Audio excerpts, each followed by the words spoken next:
Assalamualaikum warahmatullahi wabarakatuh. Perkenalkan, kami mahasiswa dari Program Studi Farmasi Fakultas Kedokteran Universitas Lampung.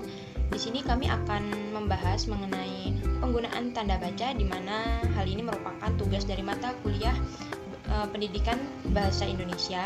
Nah, penggunaan tanda baca sendiri itu terdapat 1 sampai 16. Namun di sini kami hanya akan membahas dari 9 hingga 16.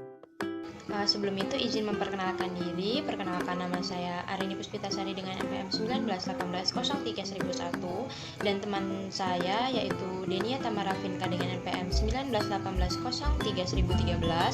Kemudian ada Sekar Anastri Putri dengan NPM 1918031033. Jadi di sini kami yang pertama akan membahas mengenai pengertian tanda baca. Jadi apa sih tanda baca itu? Kemudian yang kedua ada jenis-jenis tanda baca dan contoh penggunaannya, bagaimana penggunaan yang baik dan benar. Serta yang ketiga yaitu kesimpulan. Untuk pengertian tanda baca sendiri, apa sih pengertian tanda baca? Tanda baca itu tanda baca adalah tanda-tanda yang digunakan di dalam bahasa tulis agar kalimat-kalimat yang kita tulis dapat dipahami orang persis seperti yang kita maksudkan. Itu menurut Cair pada tahun 2006. Kemudian ada juga menurut Wijayanti pada tahun 2015, yaitu tanda baca adalah tanda yang dipakai dalam sistem ejaan seperti titik, koma, titik 2 dan sebagainya. Tanda baca dapat membantu pembaca untuk memahami makna tulisan dengan tepat. Kemudian jenis-jenis tanda baca. Jadi di sini kita membahas dari 9 sampai 16. Untuk yang ke-9 itu sendiri yaitu elipsis, kemudian petik, petik tunggal, kurung, serta kurung siku garis miring, apostrof dan tanda ulang.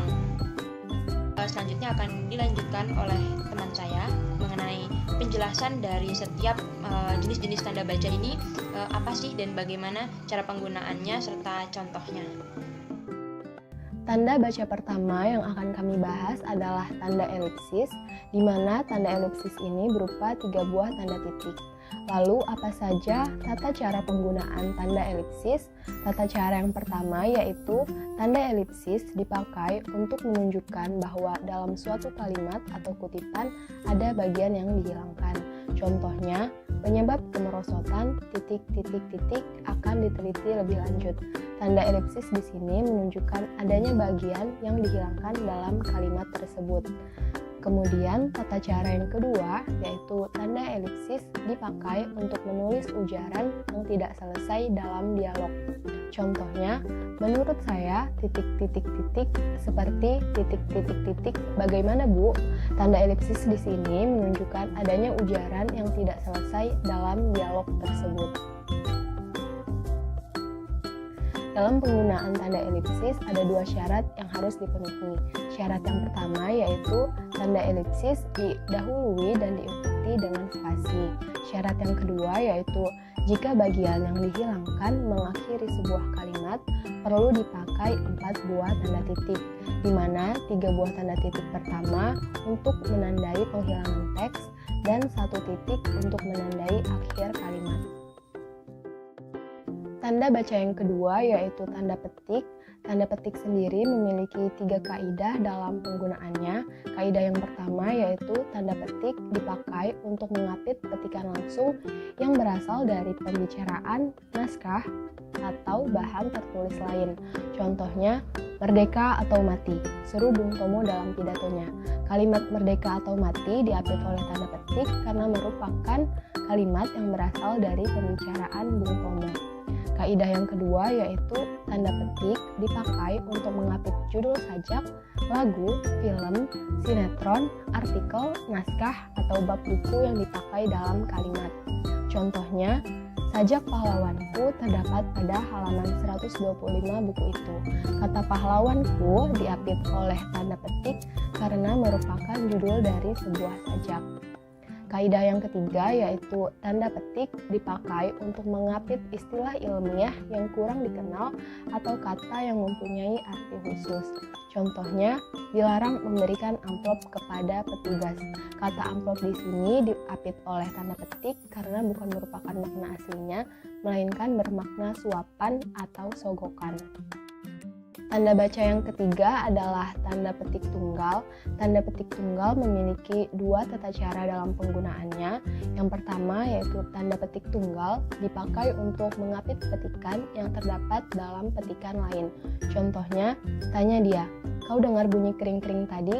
Kata kering-kering diapit oleh tanda petik tunggal karena terdapat dalam petikan lain.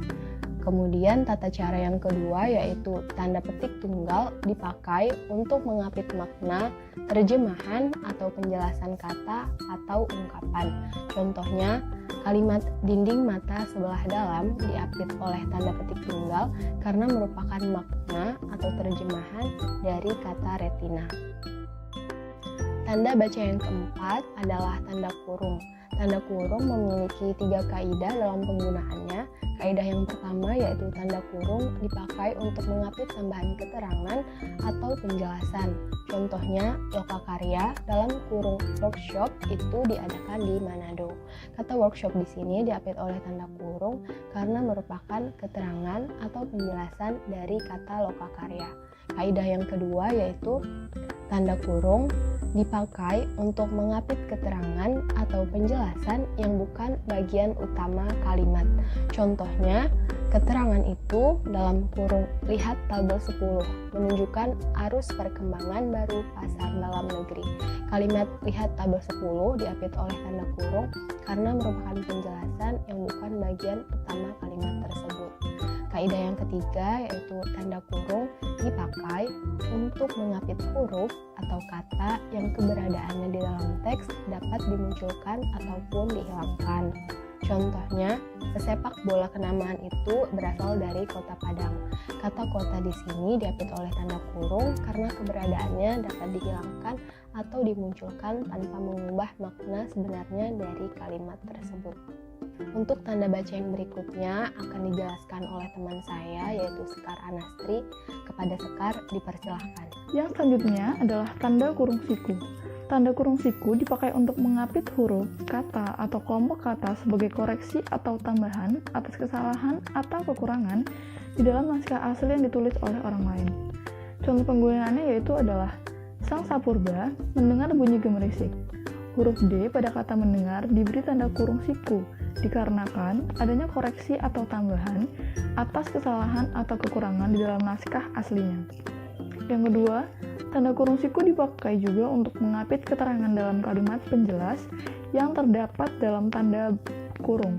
Contohnya yaitu adalah persamaan kedua proses ini buka kurung perbedaannya dibicarakan di dalam bab 2 dalam kurung siku lihat halaman 35-38 tutup kurung perlu dibentangkan di sini. Kalimat lihat halaman 35-38 diberikan tanda kurung siku yaitu adalah sebagai keterangan dalam kalimat penjelas yang terdapat dalam tanda kurung. Yang selanjutnya ada tanda garis miring. Tanda garis miring dipakai dalam nomor surat, nomor pada alamat, dan penandaan masa 1 tahun yang terbagi dalam 2 tahun takwim. Penggunaannya yaitu adalah contoh penggunaannya yaitu adalah Jalan Keramat 3 garis miring 10. Yang kedua, tanda garis miring dipakai juga sebagai pengganti kata dan, atau, serta setiap. Contohnya, dikirimkan lewat darat garis miring laut. Penggunaan garis miring ini diartikan sebagai kata atau. Yang ketiga, tanda garis miring dipakai juga untuk mengapit huruf, kata, atau kelompok kata sebagai koreksi atau pengurangan atas kesalahan atau kelebihan di dalam naskah asli yang ditulis oleh orang lain.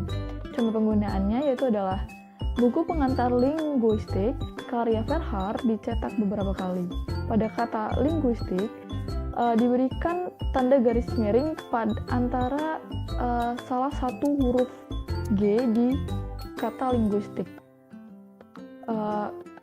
Penggunaan garis miring tersebut bermaksud untuk mengoreksi atau adanya pengurangan atas kesalahan atau kelebihan di dalam naskah aslinya. Yang selanjutnya ada tanda penyingkat atau apostrof. Tanda penyingkat atau apostrof ini dipakai untuk menunjukkan penghilangan bagian kata atau bagian angka tahun dalam konteks tertentu. Contoh penggunaannya itu seperti mereka sudah datang kan? Katakan diberikan tanda apostrof dengan artian bukan. sehingga dari kalimat tersebut dapat diartikan sebagai mereka sudah datang bukan? Yang selanjutnya adalah tanda ulang. Tanda ulang hanya dipakai untuk kepentingan tulisan cepat dan juga notula. Tanda ulang angka 2 digunakan untuk menyatakan pengulangan pada kata dasar. Contohnya yaitu adalah makan 2 yang memiliki arti makan-makan. Ada pula anak 2 yang memiliki arti anak-anak, dan juga buku 2 yang memiliki arti buku-buku. Baiklah, dari penjelasan beberapa tanda baca yang sudah kami sampaikan sebelumnya, dapat disimpulkan bahwa tanda baca digunakan dalam sistem ejaan di dalam bahasa tulis dan juga karya sastra, yang mana dapat membantu para pembaca untuk bisa lebih memahami makna tulisan dengan tepat. Berikut ini merupakan referensi yang kami gunakan sebagai sumber bacaan dalam pengerjaan tugas mata kuliah umum pendidikan bahasa Indonesia ini. Terima kasih, saya kembalikan kepada Arini Puspitasari. Baik, terima kasih kepada Sekar dan Denia yang telah menyampaikan dan menjelaskan mengenai penjelasan dari macam-macam dan jenis-jenis tanda baca. Dan apabila kami kelompok 6 dalam menyampaikan penjelasan terdapat kesalahan kata, kami mohon maaf. Wassalamualaikum warahmatullahi wabarakatuh.